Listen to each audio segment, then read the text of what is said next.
Narinig na natin sina Rizal, Bonifacio, Aguinaldo. Sila ang mga bayani ng ating bayan na palaging tampok sa libro, pera at monumento. Pero alam mo ba na merong mga bayani na tumaya ng buhay para sa ating kalayaan pero tila nalimutan na ng kasaysayan? Sa video natin ngayon, kikilalanin natin ang top 5 Filipino heroes na halos nakalimutan ng kasaysayan. Mga bayani na hindi laging nababanggit sa eskwela pero karapat-dapat kilalanin at ipagmalaki. Kung ready ka ng matuto, ihanda at huwag kalimutang mag-like, share at subscribe ng Kaalaman Studios para sa mga bagong kaalaman.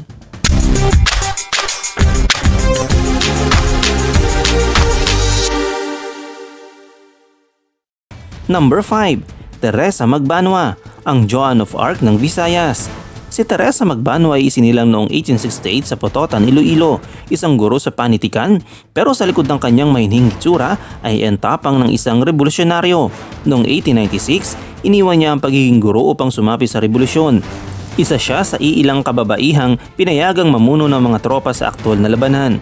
Kilala siya sa laban ng Balantang kung saan natalo nila ang mga Kastila. Sa murang edad ng revolusyon, siya ay tinawag na Visayan Joan of Arc dahil sa kanyang tapang. Number 4. Macario Sakay, bayani o bandido. Si Macario Sakay ay isang aktor na naging mandirigma. Kasama siya sa katipunan at naging tapat na kaalyado ni Andres Bonifacio. Pero matapos ideklara ng mga Amerikano na tapos na ang digmaan, hindi siya sumuko. Sa halip, itinatag niya ang Republika ng Katagalugan at pinagpatuloy ang pakikibaka laban sa mga Amerikano. Ang problema, pinaikot ng Amerikano ang naratibo. Tinawag siyang bandido at kriminal, kaya hindi siya agad kinilalang bayani. Nahuli siyang gamit ang paninlinlang at noong 1907 siya ay binitay. Ngunit ngayon ay kinikilala na natin ang kanyang kabayanihan bilang tunay na revolusyonaryo.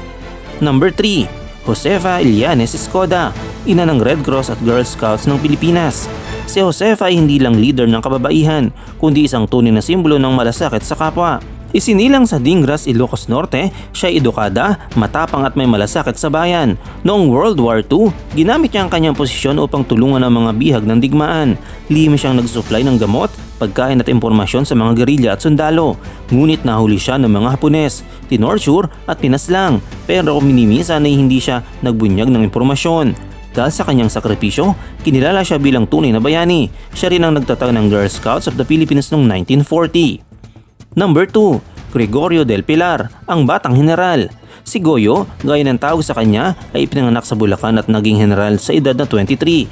Isang matalinang estudyante at tapat na revolusyonaryo. Mabilis siyang umangat sa ranggo dahil sa kanyang tapang at husay sa pakikipagdigma.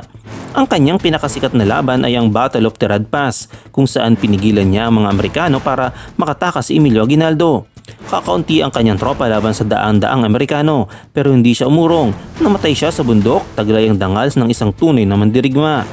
At number 1. Magdalena Leones, the Filipino female spy. Kung may James Bond ang Pilipinas, si Magdalena Leones na yun, pero mas badass.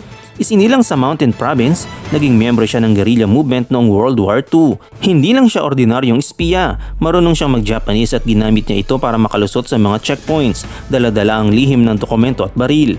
Nahuli siya ng mga Hapones at tinorture pero kahit isang salita hindi siya nagbunyag. Pagkatapos ng gyera, iginawad sa kanya ng US Army ang Silver Star Medal, isang bihirang karangalan para sa isang Pilipina. Ang kasaysayan ay hindi lang para sa mga sikat na pangalan, ito'y para sa bawat bayaning Pilipino na nagbuwis ng buhay para sa kalayaan at dangal ng ating bansa. Huwag kalimutang i-like, mag-comment at subscribe, i-click ang notification bell para sa mas marami pang kaalaman sa ating Pilipinas.